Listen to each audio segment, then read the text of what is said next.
Team USA, gathered from all across America. We're going to stick together. You know why? Because we are ducks, and ducks fly together. That's right, John. And just when you think they're about to break apart, ducks fly together. When the wind blows hard and the sky is black.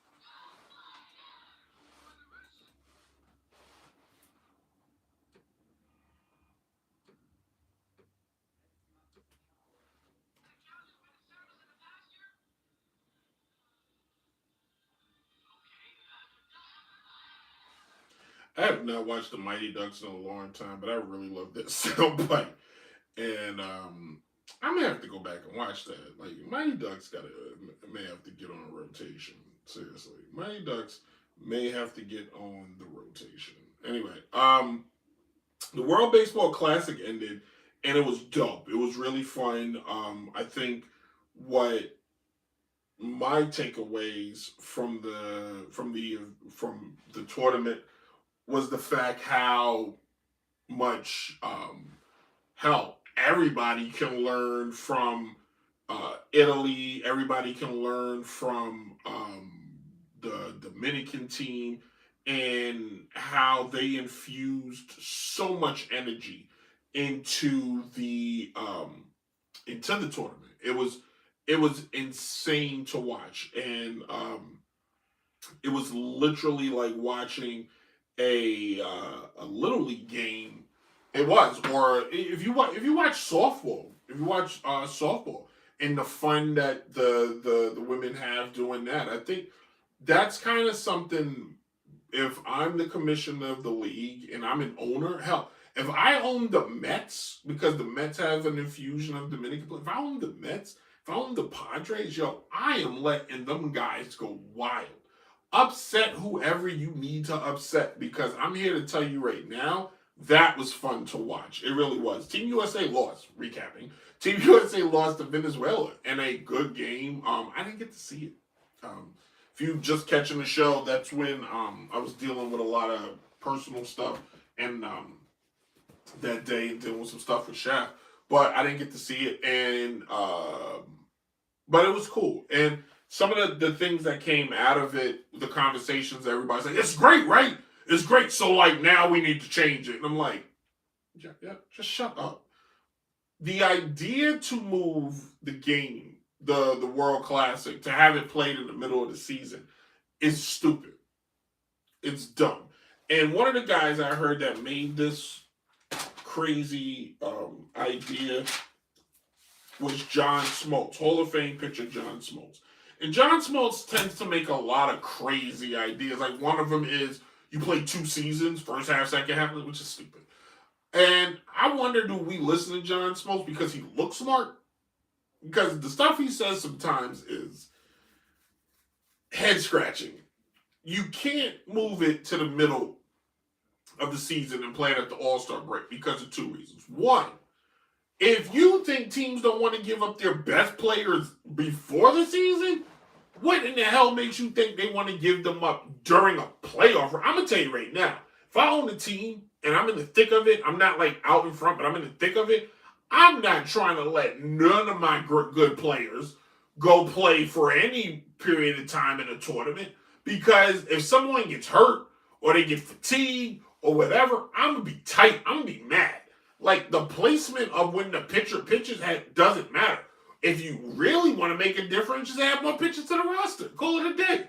But like, no, the idea to move it is asinine and stupid. You leave it where it is. You don't change. You don't. It's perfect at the time of the year when it starts because number one, the NFL season has just ended. So like nobody, like people are going to be clamoring for like a playoff style atmosphere. Number two, baseball is it's that time, it's just kicking up anyway, and the momentum of it, like every time the World Baseball Classic happens, the momentum from it always fuels the season. It always does. What I would do, well, my honest opinion, what I would do is maybe play it in different locations. You can't play it in northern cities. I know that. The only places you can play it, San Diego, LA. You can now play it in Vegas. You can play it in Arizona. You can play it in Miami. I'm talking about in the American sites. Maybe you switch it up. Maybe you, if you're able to, maybe play it at I don't know, maybe play it at a university or something like that. Texas A&M is a beautiful baseball field. I don't know that's a bad idea, but maybe I don't know. But I think that's cool. Change the jerseys up next time too. Maybe make the jerseys a little better. But I really think it was dope. I think it's cool, and this year was really cool. Netflix kicked off the baseball season, Yankees and the Giants, last week, and it wasn't bad. It wasn't bad. It was I'll be real with you. Netflix had the best presentation for baseball that I've ever seen. Ever. I watched the Yes Network. I watched the MLB Network. I watched ESPN, Fox, all of it. That staleness that baseball is so related to sometimes, that went away. Go back and watch. I know people, Mad Dog Russo was like, I don't want Barry Bonds anyway. Shut up. Let Barry Bonds be. First of all, if you get to listen, have you ever listened to Barry Bonds break down a game of baseball? It's like listening to Einstein. Or like this man's brain. Every time he talks on TV, he proves to me he never took steroids. I'm just going to be real. He proves to me he didn't take them. I know what you're saying, Brent. He looked like a genetic freak. So what? He worked out.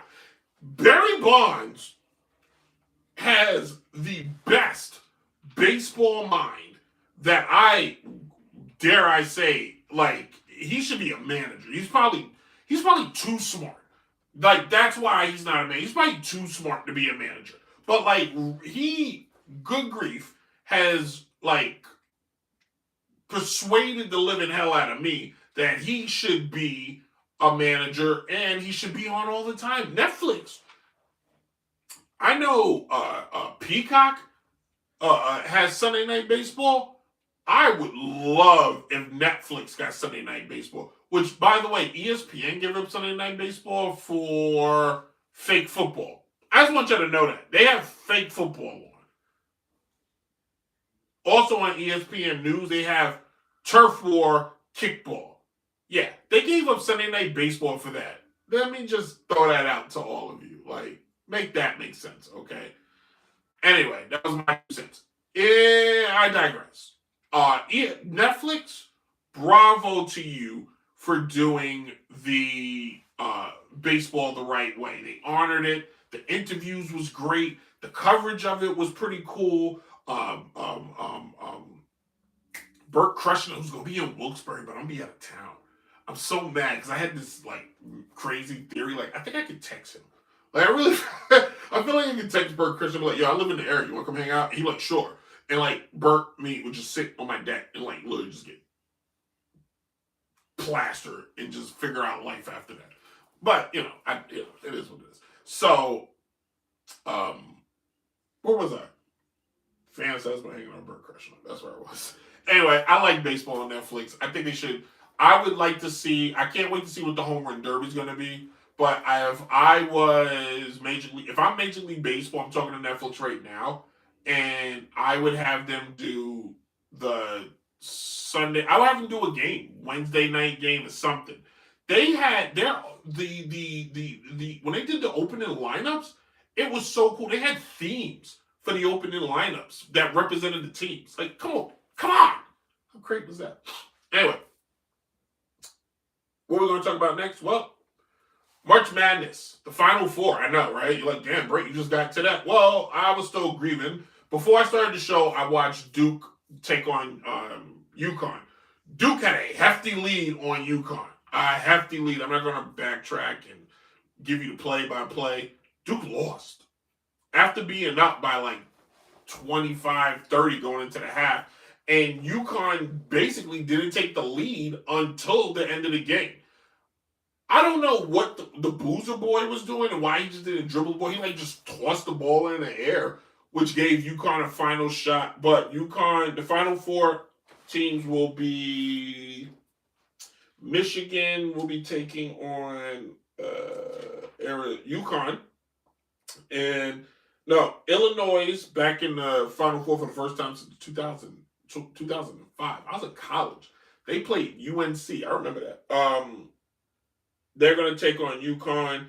And number one, Michigan's going to take on number one, Arizona. So that should be cool, right? Anyway, that's not what I'm going to talk about at all. I can care less right now. I didn't do a bracket this year. I didn't do anything. My life was just in chaos. Like, I don't know.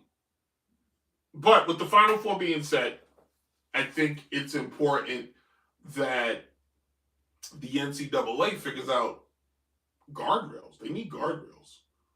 College sports is out of hand, and college sports is unrecognizable. And the fact that we're sitting around calling them collegiate athletes is absurd, and quite frankly, like disrespectful to what an actual college athlete's supposed to be. I'm not sitting here saying college players shouldn't get paid. I'm not. But I really think there's... I talked about this on my show before. There's an episode somewhere, go find it, where I talk about what they should do. But I really do feel that we're getting... Like, for example, I'm tying this into the... We're not going to have a Cinderella potentially make it to the Final Four again, because the big boys can afford the better players. The cool thing about having, Cinderellas, the cool thing in having mid-majors come up out of nowhere has always been, it's the fun little guy story. And when that's what makes, that's what used to make amateur sports, is what they used to call it, exciting. Because you would have this person that was the big bad boogeyman, and then you would have this little guy, and the little guy would step up and win. And that was something people cheered for. And, you used to be able to rally a town. You used to be able to rally a nation behind that. And, what do you do now? You get what I mean? Like, what is the go-to now? And I think if they put in parameters to stop, maybe if a school's getting transfers, one of the ideas I just came up with is perhaps you only can get 3 transfers versus, a whole roster. Perhaps you get 2, something of those lines. So I don't know. But that's what bigger brains, or rather, I said that wrong. That's what guys who get paid a lot more money. I don't know if their brains are bigger, but they get paid a lot more money than this side. Tiger Woods this past Friday got into a car wreck and survived. The car was sideways. And he survived. He didn't have a scratch. Apparently he took some bad medication. I'm going to say something that's going to be a little mean, but I think if I'm Tiger Woods, there are plenty of examples out there in the world, in the pop culture, in the internet, that perhaps, Tiger, you should sit your ass at home and chill. If you're going to be popping pills and you can't drive, basically, if you can't handle your narcotic and perform a day-to-day life, stay home. You're embarrassing yourself. You're embarrassing your legacy. This is like his 3rd car accident. The last one, he almost lost his leg. He's gotten DUIs before, and this all started because, his aura got broken when, reports when his wife was chasing him down the street with a golf club and busted out the window. Like, come on, Tiger. We got to take you to, I'm just saying, bro, do we need to take you, Tiger, to OJ school 101? Like, listen, like, hold on. I haven't done this in a while. I need to make myself happy, all right? Can I have the class's attention, please? Can I have the class's attention? Hi, I'm your professor, the notorious sports critic, Brent Reed, and we are going to teach former athletes how to behave their asses when they are done or near done, okay? Step one, stay home. It's probably the best step. Stay home. Hang out with close friends. Make sure they're not guys that like to tweet and take videos and pictures of you. But stay home. You know what I mean? You know what I'm saying? If you, depending on what you're worth, stay on your boat. Number two, if single and you're looking to mingle, make sure you have the proper agreements ahead of you. Do not, I repeat, in your current position, you are not a normal person. One night stands, going home with people whose names you don't remember, it's not going to work. It's not going to work. You need a heavy vetting process, okay?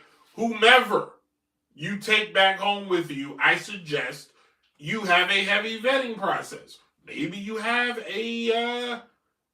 some type of understanding before going back that, you know, hey, we both agree to this. Because if not, don't go through with it. Or, here's a radical idea. If you're that hard up, pay for it. Just saying. Pay for it. Like, there you can play out a lot of fantasies if you're paying for it. And guess what? It's a mutual understanding. Number 3. Don't let your family run your finances. Seriously. Leave that alone. Number 4. Number 4. Stay off social media. Unless you're an activist, stay off social media. Or you want to comment about a movie, stay off social media. All right? Especially if you're getting intoxicated. Number 5, don't get intoxicated. If you can't handle it, just give it up. All right? I know. That sounds boring. It does. But currently, you who are attending my class, you can't do it. So don't. Number 6. If you got a friend that's like, hey, we could do this illegal thing, just walk away and don't hang out with that person anymore. Whether it's dog fighting, whether it's riding in the car and somebody goes to kill somebody, whether it's whatever, don't do it. It's not in your best interest. I suggest don't do it. All right? These are the lessons of this class. If you pass, you will get a diploma. If you fail, you're going to jail. Simple as that, right? So, I don't know what's going on with Tiger, but I wish him the best. Anyway, thank you all for listening and watching. It's been fun. I'm glad to done this show. The show will officially return, and I'm sticking to this promise. The show will officially return in its completeness. Believe it or not, it will be April 14th the next time you hear this show. There will be an NBA preview on YouTube and a podcast version of it once the playoffs begin or get ready to begin and have started. There, funny enough, I got some time. I did a live broadcast of the World Baseball Classic. I think I did Team USA versus someone. I can't even remember. I was so pissed off. And I did the feed on DJ Chase Radio, and the feed went out on me. And I did not know. I was also very nervous. I was extremely nervous because of the fact that I was really nervous because I wasn't prepared. I was nowhere as prepared as I needed to be. But tonight, I'm actually going to put some stuff in place, especially on social media, to hype up some things I'm going to do on the TJ Chase Radio app, which this show is on. So yeah, it's good to be back. I always say that when I take time off, but sometimes I don't know if I want to keep doing the show. And then I take time away and I go, yes, I want to keep doing this show because it's so awesome. It's an amazing show and I love it. And I want it to keep growing, and I'll be 80 by the time somebody decides that they want to watch or listen. So never give up on your dreams, kids. Anyway, let's talk about what's going on here right now. I am watching Turf Wars Kickball Invitational. The hell. They have official. It's a lot. Shut up. There's a full grandstand. Let me find out kickball's like that. I will call this play-by-play. Like, I don't know what I'm calling, though. Like, do you not... Like, I'm seeing a lot of bunts. Like, what's the kicking? There we go. That boy, he kicked left-handed. And Shorty got a cannon. She tagged up. I'm going to find a way to call this live. I don't know how I'm going to do it, but I need to be there. Like, I need to be there. Anyway, download like the show everywhere on social media. Download on Spotify. As always, be safe. Hold it down. As always, deuces. Bud to Spud, you still rule.